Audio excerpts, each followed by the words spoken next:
Welcome to flower queen ஃப்ளாக்ஸுங்க. இன்றைக்கி கொள்ளு பருப்பு துவையலும் கொள்ளு பருப்பு ரசம் வச்சிடலாங்க. ஒரு டம்ளர் பருப்பு எடுத்து கழுவி ஒரு சொம்பு தண்ணி ஊற்றிக்கலாங்க.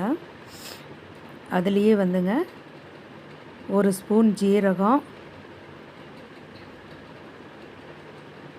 வெங்காயம் ஒரு சின்ன வெங்காயம் ஒரு 5, பூண்டு இருந்தால் 2 போட்டுக்கலாங்க. அப்புறம் ஒரே ஒரு தக்காளி கட் பண்ணி போட்டு கொஞ்சம் எண்ணெய் ஊற்றிக்கலாங்க. விளக்கெண்ணெய் இருந்தால் ஒரு ஸ்பூன் மட்டும் ஊற்றுங்க. மூடி முதல்ல வேக வச்சிடலாங்க. மஞ்சத்தூள் ஒரு ஸ்பூன் போட்டுக்கணும். 5-6 விசில் வந்தால் தான் கொள்ளு பருப்பு நல்லா வேகுங்க. இது கொள்ளு பருப்பு ரசமெல்லாங்க அடிக்கடி வச்சு குடித்தோம்னா ரொம்ப நல்லதுங்க. 6 விசில் வரணுங்க கொள்ளு பருப்புக்கு. ஒரு வாணலி வச்சு எண்ணெய் ஊற்றிக்கலாங்க. இதில் நம்ம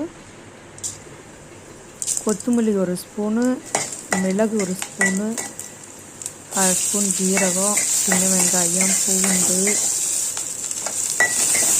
கருவேப்பிலை, தக்காளி 2 போட்டு நல்லா வணக்கிட்டுங்க ரெடியே எடுத்து வச்சுக்கலாங்க. பருப்பு வெந்த பிறகு பருப்புக்குள்ளே இதெல்லாம் போட்டு உப்பு ஒரு ஸ்பூன் போட்டுங்க. மிக்சியில் லைட்டாக ஒரு சுற்று விட்டிங்கனாலே போய் பாருங்கள். வணங்கினதெல்லாம் குக்கரில் சேர்த்திட்டு அதை ஆறணுன்னு எடுத்து மிக்சியில் அரைச்சிட்டு வந்துடலாங்க.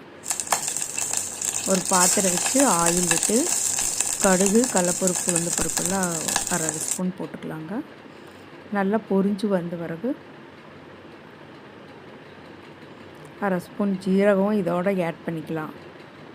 கருவேப்பிலை, வரமிளகா, கொஞ்சம் கொத்தமல்லிங்க போட்டு நல்லா வணக்கி விட்டுறலாங்க. வணக்கிட்டு இந்த மிக்சியில் அரைச்சிட்டு வந்த துவையில், கொள்ளு பருப்பு துவையில் இதில் ஆட் பண்ணி தாளிச்சாச்சுங்களா. சும்மா ஒரு சுற்று மட்டும் கொதிக்க விடணும். ஒரு சுற்று கொதிக்க விட்டிங்கன்னா போதுங்க.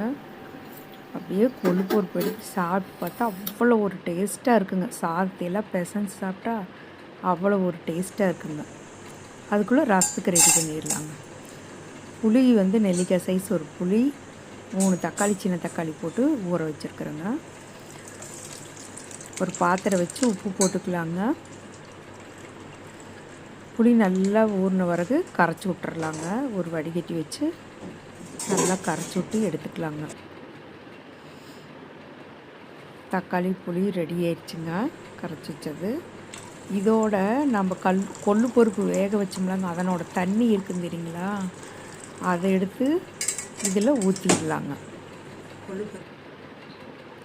இந்த தண்ணி குடித்தா வெயிட் லாஸ் எல்லாம் சூப்பராக ஆகுங்க. உடம்புக்கு ரொம்ப ஹெல்த்துங்க. கொஞ்சம் கொள்ளு பருப்பு ஒரு ஸ்பூன் அதில் போட்டுக்கலாங்க.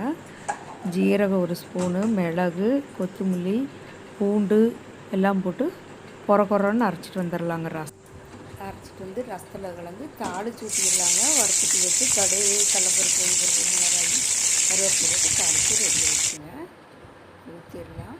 குயிக்காக ஆயிருங்க. இந்த வீடியோ பிடிச்சிருந்தால் மறக்காமல் லைக் பண்ணுங்கள், ஷேர் பண்ணுங்கள். வாழ்க்கை ரொம்ப